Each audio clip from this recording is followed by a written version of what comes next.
Extradition, प्रत्यर्पण। देखिए international law जो है उसमें हम बहुत ऐसे वर्ड्स हमें सुनने को मिलेंगे, देखने को मिलते हैं, समझने को मिलते हैं, जो कि बेसिकली और जो लॉज हैं उससे डिफरेंट होते हैं।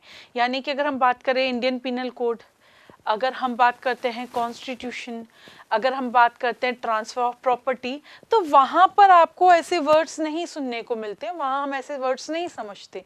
ऐसे वर्ड्स या ऐसे शब्द हमें इंटरनेशनल लॉ में ही समझने को मिलते हैं।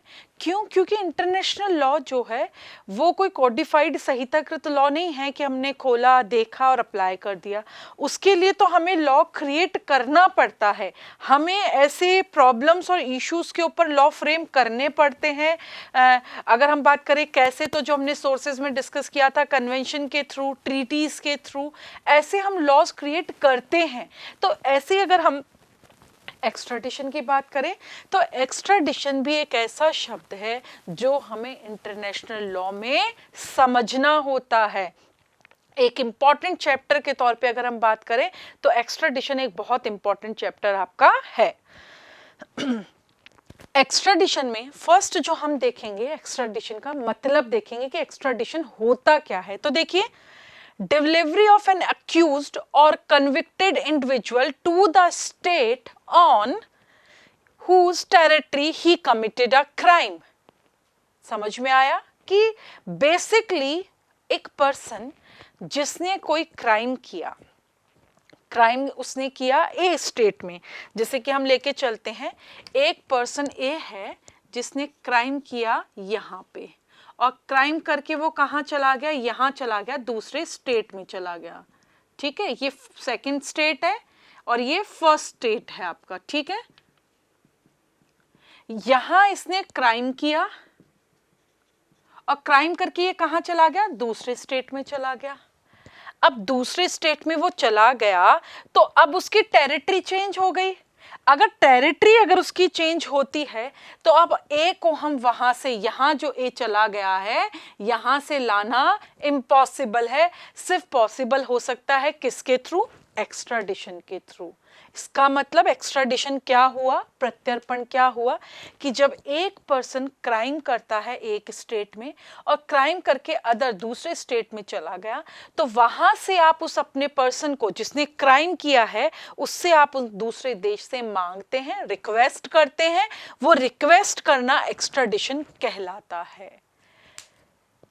ए को यहां चला गया, बी स्टेट में यहां पे गया, यहां से हमने जो मांगा, उनसे रिक्वेस्ट किया कि ए ने हमारे यहां पर ये क्राइम किया है और क्राइम करके वो आपके स्टेट में उसने शेल्टर ले लिया है। शेल्टर इसलिए लिया है क्यों, क्योंकि अब टेरिटरी चेंज हो गई तो आपको वहां पर लॉ अप्लाई करने का तो कोई राइट रहा नहीं।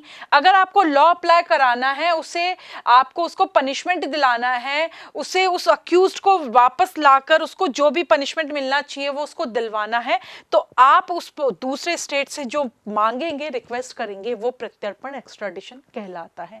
अब ये कि वो दे या ना दे, यानी कि आपकी जो रिक्वेस्ट आपने की ना इस स्टेट से, वो उसको दे या मना कर दे, ये किस पे डिपेंड करेगा, दूसरे स्टेट पे करेगा। यानी कि ये इसकी इच्छा है कि आपकी रिक्वेस्ट को कि ए हमें लौटा दीजिए, वो एक्सेप्ट करे या ना करे, ये बी की अपनी इच्छा है। हो सकता है वो एक्सेप्ट कर ले और हो सकता है वो मना भी कर दे। लेकिन अगर दोनों देशों के बीच में कोई ट्रीटी है और उस ट्रीटी में एक आपने पॉइंट लिख लिया और उस पॉइंट पे बोल दिया कि अगर एक्स्ट्राडिशन होगा तो आप हमारे लौटाएंगे, तो यहां पर ए को लौटाना होगा और ए हमारे पास आ जाएगा। इट मींस एक्स्ट्राडिशन को अगर आपको अप्लाई करना है रिक्वेस्ट के अलावा, रिक्वेस्ट में तो इस स्टेट के पास ऑप्शन है कि वो यस करे या नो करे, लेकिन जहां आपने कोई ट्रीटी है और उस ट्रीटी में बिल्कुल क्लियर मेंशन कर दिया कि अगर कोई भी पर्सन, कोई अक्यूज्ड है, कोई कन्विक्टेड है, वो मेरे स्टेट में अपराध करेगा, क्राइम करेगा, और अगर आपके वहां असाइलम या शेल्टर लेता है तो आप उन्हें हमें लौटा देंगे क्योंकि हम उस पर लीगल प्रोसीडिंग स्टार्ट करेंगे। तो जहां आपने ट्रीटी में मेंशन कर रखा है वहां पर बी स्टेट आपको मना नहीं कर सकता, उसे सेकंड स्टेट को आपको लौटाना ही होगा। ये होता है एक्स्ट्राडिशन, प्रत्यर्पण। अगर हम बात करें कि एक्स्ट्राडिशन का पर्पस क्या है, रीजन क्या है, क्यों चाहिए हमें एक्स्ट्राडिशन, तो देखिए, अगर एक पर्सन जिसने क्राइम किया और वो दूसरे स्टेट में चला गया और हमारे पास कोई ऑप्शन, कोई तरीका, कोई वे, कोई मोड नहीं है उसको वापस लेने का, तो इससे क्या होगा? हर पर्सन क्राइम करेगा, दूसरे स्टेट में चला जाएगा, तो जो क्राइम है वो क्या हो जाएगा? बढ़ेगा, इंक्रीज होगा। तो उस क्राइम को रोकने के लिए, क्राइम से स्टेट को प्रिवेंट करने के लिए ही एक्स्ट्राडिशन होता है। तो यहां पर देखिए एक्स्ट्राडिशन का जो पर्पस है वो to prevent crimes and punish the person, यानी ए ने जो क्राइम किया अगर वो बी में चला गया तो अब उसकी टेरिटरी चेंज होगी। क्राइम उसने ए दूसरी देश में किया था तो उस पर तो अभी तक उसको कोई पनिशमेंट मिला नहीं है, तो वो क्या सोच रहा है कि अगर मैं दूसरे स्टेट में चला गया तो मुझे पनिशमेंट मिलेगा ही नहीं। तो उसकी ये जो सोच है उसको खत्म करना और उसे वापस उस देश को लौटा देना और फिर उस पर्सन को पनिश करना, ये दो ही ऑब्जेक्ट या पर्पस हैं किसके? एक्स्ट्राडिशन के। तो फर्स्ट पर्पस क्या हो गया? टू प्रिवेंट, और सेकंड पर्पस क्या हो गया? पनिश द पर्सन, जिसने क्या किया है? क्राइम किया है, उसे पनिश करना। ये हो गया पर्पस ऑफ एक्स्ट्राडिशन। अब हम बात करते हैं कि ऐसे कोई क्राइम है जिसपे कि एक्स्ट्राडिशन अप्लाई नहीं होगा, क्योंकि देखिए हर एक लॉ जब हम पढ़ते हैं तो हम साथ में उनके एक्सेप्शंस, अपवाद पढ़ते हैं कि ये लॉ उस पर अप्लाई नहीं होगा, ये लॉ उस पर अप्लाई नहीं होगा। तो क्या एक्स्ट्राडिशन का भी ऐसा कोई एक्सेप्शन है जिसपे कि एक्स्ट्राडिशन अप्लाई नहीं हो, यानी कि उसका एक्स्ट्राडिशन उस पर्सन का होता नहीं हो? तो बिल्कुल ऐसे दो एक्स्ट्राडिशन है, सॉरी ऐसे दो ऐसे क्राइम हैं जिनका एक्स्ट्राडिशन नहीं होता है। यानी कि अगर हम बात करें पहला कौन सा है, तो पहला है पॉलिटिकल क्रिमिनल्स। अगर किसी ने पॉलिटिकल लेवल पे या पॉलिटिकल कोई क्राइम किया है तो हम उसका एक्स्ट्राडिशन नहीं करवाते हैं। ये एक बेसिक रूल है एक्स्ट्राडिशन का, यानी कि वो एक्सेप्शन है। अगर किसी पर्सन ने कोई पॉलिटिकल क्राइम किया और वो किसी दूसरे स्टेट में चला गया तो वहां हम उस पर्सन को रिक्वेस्ट पर वापस नहीं ले सकते, उसका एक्स्ट्राडिशन नहीं करवा सकते। उसे पनिश कराने के लिए, उसे पनिशमेंट देने के लिए, जो उसने गलत किया है उसके लिए पनिश करने के लिए हम उसे वापस मांगने की रिक्वेस्ट नहीं कर सकते, उनका एक्स्ट्राडिशन नहीं करवा सकते। तो पहला एक्सेप्शन जिसका एक्स्ट्राडिशन नहीं होता है वो पॉलिटिकल क्रिमिनल्स का है। जो पॉलिटिकल क्राइम करते हैं उनका एक्स्ट्राडिशन नहीं होता है, उसे कोई भी स्टेट दूसरे स्टेट से उस क्रिमिनल को, उस अक्यूज पर्सन को नहीं मांग सकता है। इसमें देखिए दो केसेस हैं, एक तो री कैस्टियोनी का केस इंपॉर्टेंट है, एक री मेयोनीर का केस इंपॉर्टेंट है। तो ये दोनों केसेस हैं, इन दोनों केसेस में यही बोला गया है कि अगर हम बात करें री कैस्टियोनी और री में, तो इसमें यही था कि एक पर्सन था, उन्होंने किसी काउंसिल के मेंबर को शूट कर दिया और उसको मार दिया था, और मार कर शूट करके वो दूसरे किसी स्टेट में चला गया। तो वहां पर ये जो एक्स्ट्राडिशन है उसे अप्लाई नहीं किया गया, क्योंकि पॉलिटिकल क्राइम के अंदर एक्स्ट्राडिशन नहीं होता है। तो यहां पर वो जो एक काउंसिल का जो मेंबर था जिसको उसने मारा वो पॉलिटिकल पर्सन था, तो पॉलिटिकल क्राइम हो गया। तो जहां पॉलिटिकल क्राइम हुआ वहां पर हम उस अक्यूज्ड को नहीं मांग सकते, उसका एक्स्ट्राडिशन नहीं होता है। तो ये दो केसेस री कैस्टियोनी और री मेयोनीर जो है वो पॉलिटिकल क्राइम के, यानी कि जो हम कह रहे हैं कि नॉन एक्स्ट्राडिशन है, यानी कि पॉलिटिकल क्रिमिनल्स जो हैं उनका एक्स्ट्राडिशन नहीं होता, उनके दो इंपॉर्टेंट केस लॉज ये हैं।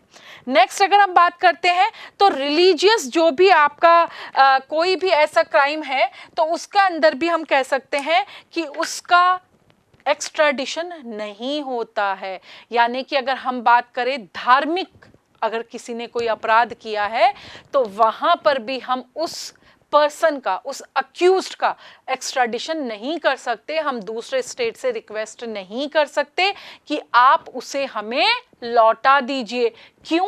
क्योंकि ये एक्स्ट्राडिशन जो है उसके एक्सेप्शंस में आता है, और यहां पर बिल्कुल क्लियर बोला गया है पॉलिटिकल और रिलीजियस जो क्रिमिनल्स हैं, क्राइम जो है, उनके अंदर अक्यूज्ड का एक्स्ट्राडिशन नहीं होता है। देखिए ये हम लोगों का पर्पस ऑफ एक्स्ट्राडिशन हो गया। यहाँ हमने डिस्कस कर दिया किस किस का एक्स्ट्राडिशन नहीं होता है। अब हम एक डिस्कस करेंगे जो एक इम्पॉर्टेंट रूल है एक्स्ट्राडिशन का, उसको हम यहाँ पर डिस्कस करते हैं, और उसके अंदर हमारा है द रूल ऑफ स्पेशलिटी, यानी कि विशेषता का नियम। क्या कहता है ये, तो देखिए इसमें केस लॉ मैंने यहाँ पे मेंशन किया है, यूएस वर्सेस रोशेर का केस है। तो देखिए इसके अंदर ये है कि ए जो है उसने क्राइम किया और क्राइम करके वो दूसरे स्टेट में चला गया। ए ने जिस मतलब जो क्राइम किया उसी क्राइम के लिए आप उस दूसरे स्टेट से रिक्वेस्ट करेंगे कि आप उसको लौटा दीजिए। अगर इसने फॉर एग्जाम्पल मान के चलते हैं, अबू सलेम की बात करते हैं, उन्होंने बॉम्बे जो बॉम्ब ब्लास्ट हुए थे उस पे अबू सलेम को क्या किया गया था, अबू सलेम ने वो बॉम्ब ब्लास्ट किया और वो दूसरी जगह पोर्टुगल में रहने चला गया। अब पोर्टुगल में जब वो रहने चला गया तो यहाँ पर क्या हुआ, इंडिया ने उसको एक्स्ट्राडिशन की रिक्वेस्ट की पोर्टुगल से कि आप क्या करिए, हमें पोर्टुगल से बोला कि आप हमें अबू सलेम को लौटा दीजिए। अब अबू सलेम को लौटाने के लिए इंडिया को सारे एविडेंसेस, फैक्ट्स किसको देने पड़े, पोर्टुगल को देने पड़े, क्योंकि पोर्टुगल देखेगा, क्योंकि अबू सलेम ने शेल्टर कहाँ ले रखा है, पोर्टुगल में ले रखा है। तो जब पोर्टुगल ने देखा और वहां पर देखा कि अच्छा इसने ये स्पेसिफिकली ये क्राइम किया है इंडिया में और इसलिए ये यहाँ पर आके हमारे पास रह रहा है शेल्टर में, तो जिस क्राइम के लिए इंडिया ने उसको रिक्वेस्ट किया है ना पोर्टुगल को कि आप हमें लौटा दीजिए, इस पर्सन ने वही क्राइम किया है। तो जब वो पर्सन आपके पास आ जाएगा तो आप उस पर्सन को उसी क्राइम के लिए पनिशमेंट देंगे जिसके लिए आपने एक्स्ट्राडिशन करवाया था। ऐसा नहीं हो सकता कि आपने अबू सलेम को बॉम्ब ब्लास्ट के लिए मतलब मांगा एक्स्ट्राडिशन में और आप उसको किसी और पनिशमेंट के लिए दे रहे हैं, आप किसी और का पनिशमेंट दे रहे हैं, किसी और क्राइम का पनिशमेंट दे रहे हैं। तो यही है द रूल ऑफ स्पेशलिटी, यानी कि विशेषतया जो अपराध किया गया था जिसके लिए आपने दूसरे स्टेट से उसे मांगा था, आप उसी अपराध का पनिशमेंट उस पर्सन को देंगे। अबू सलेम को जब मांगा गया तो पोर्टुगल ने सारे एविडेंसेस देखे, डॉक्यूमेंट्स देखे, उसके बाद कंक्लूजन पे पहुंचा कि जो क्राइम अबू सलेम ने इंडिया में किया वो पनिशेबल तो है, उसको पनिशमेंट तो मिलना चाहिए, बट पोर्टुगल में वहां पर उस स्पेसिफिकली उस क्राइम के लिए डेथ पेनल्टी नहीं थी, यानी कि आप मृत्युदंड नहीं दे सकते उसके अंदर। तो जब उन्होंने इंडिया को लौटाया पोर्टुगल ने, तो उन्होंने एक ही कंडीशन रखी कि हमारे यहाँ जो क्राइम आपके यहाँ पे अबू सलेम करके आया है उसके लिए डेथ पेनल्टी नहीं है, डेथ पेनल्टी नहीं देंगे, इसके अलावा कोई भी आप पनिशमेंट दे सकते हैं। तो यही चीज इंडिया ने रिक्वेस्ट को एक्सेप्ट किया और दोनों ने उस कॉन्ट्रैक्ट को साइन किया। पोर्टुगल ने जो अबू सलेम है उसको इंडिया को लौटा दिया और पूरी प्रोसीडिंग होने के बाद उसे डेथ पेनल्टी नहीं दी गई, लाइफ टाइम इंप्रिजमेंट उसको दिया गया। तो आजीवन कारावास दिया गया बिकॉज पोर्टुगल ने पहले ही वो चीज क्लियर कर दी थी कि जिस स्पेशल अपराध के लिए आप उसको मांग रहे हैं हम आपको लौटा रहे हैं, बट हमारे यहाँ उसके लिए इतना ही पनिशमेंट है। तो ये एक एग्जाम्पल है जिसको कि हम यहाँ पर एक तरीके से कह सकते हैं, अगर हमारे एग्जाम में ये क्वेश्चन आता है तो हम मेंशन भी कर सकते हैं हमारी नोटबुक के अंदर, आंसर शीट के अंदर, और हम वहाँ पर लिखकर भी आ सकते हैं कि पोर्टुगल के अंदर जो अबू सलेम गया था, उन्हें मांगा गया, इंडिया को जब लौटाया गया तो वहाँ पर रूल ऑफ स्पेशलिटी अप्लाई किया गया था। और यही सेम जो सिचुएशन मैंने आपको बताई वो यूएस वर्सेस रोशेर के केस में भी अप्लाई किया गया कि जिस अपराध के लिए आप उसको मांग रहे हैं उसी अपराध के लिए आप उसे पनिशमेंट देंगे, किसी दूसरे अपराध के लिए आप उसे पनिशमेंट नहीं दे सकते हैं। नेक्स्ट रूल एक और है एक्स्ट्राडिशन का जिसे हम डिस्कस करते हैं, the rule of double criminality. इसका केस लॉ है सावरकर केस लॉ। क्या मतलब? The rule of double criminality का मतलब है दोहरी आपराधिकता, यानी कि ए स्टेट से गया वो बी स्टेट में, तो वो जो क्राइम उसने ए स्टेट में किया वो क्राइम बी में भी होना चाहिए। यानी कि अगर मान लीजिए कोई ऐसा क्राइम है एक पर्सन ने किया और वो करके दूसरे स्टेट में चला गया और उस दूसरे स्टेट में वो काम, वो एक्ट जो है कोई क्राइम नहीं आता, तो वहां पर एक्स्ट्राडिशन जो है वो अप्लाई नहीं होता है। वहां पर उस दूसरे स्टेट की नजर में उस पर्सन ने कोई भी क्राइम नहीं किया है तो उसको पनिशमेंट का वो हकदार नहीं है, उसको पनिशमेंट नहीं मिलना चाहिए, तो वहां पर उस पर्सन का एक्स्ट्राडिशन भी नहीं होता है। इट मींस एक्स्ट्राडिशन करवाने के लिए the rule of double criminality apply होना चाहिए। दोनों स्टेट के अंदर, दोनों देशों के अंदर वो अपराध होना चाहिए। अगर वो एक स्टेट में है और दूसरे स्टेट में वो अपराध में नहीं आता है तो वहां पर एक्स्ट्राडिशन अप्लाई नहीं होता है। जैसे अबू सलेम में पोर्तुगल ने बोला कि लाइफ टाइम इम्प्रिजमेंट आप दे सकते हैं, डेथ पेनल्टी नहीं दे सकते हैं। तो वहां पर क्यों? क्योंकि वो दोहरी उसमें नहीं आता था, वहां पर दोनों जगह पर दोनों देशों में उसके लिए मृत्युदंड नहीं था। तो इंडिया जो है वो उसे मृत्युदंड नहीं दे सका, जबकि इंडिया उसे मृत्युदंड देना चाहता था। तो इस तरीके से ये दोनों जो रूल्स हैं वो अबू सलेम वाले केस पे बिल्कुल अच्छे से अप्लाई होते हैं। उसके अलावा जो सावरकर का केस है उसमें भी सेम यही चीज बोला गया कि दोनों देशों में वो एज अ क्राइम अप्लाई होना चाहिए, और अप्लाई होने के साथ साथ दोनों देश उसको पनिशमेंट देने चाहिए। तो इसीलिए एक्स्ट्राडिशन होता है ऐसी सिचुएशंस में जहां पर ये दोनों रूल्स अप्लाई होते हैं, वहां पर एक्स्ट्राडिशन होता है। तो ये बेसिकली मैंने आपसे जो डिस्कस किया, मीनिंग किया कि एक्स्ट्राडिशन क्या होता है।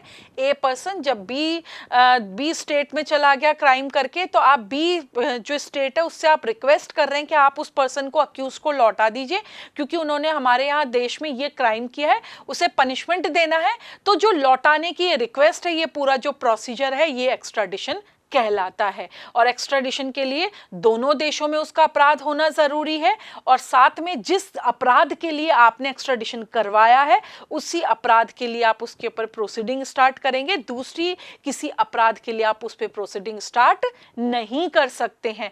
तो ये है एक्स्ट्राडिशन, जिसमें मैंने आपको मीनिंग और किस किस क्राइम का एक्स्ट्राडिशन नहीं होता। पॉलिटिकल और रिलीजियस क्राइम के अंदर जो है एक्स्ट्राडिशन अप्लाई नहीं होता है, ये एज एक्सेप्शन हम इसमें लिख सकते हैं। तो ये एक इंपॉर्टेंट टॉपिक था जो आज हमने डिस्कस किया कि एक्स्ट्राडिशन क्या है, किस तरीके से होता है, किस पे एक्स्ट्राडिशन अप्लाई नहीं होता है, और कौन से रूल्स हैं जो कि अप्लाई किए जाते हैं एक्स्ट्राडिशन के अंदर। Thank you.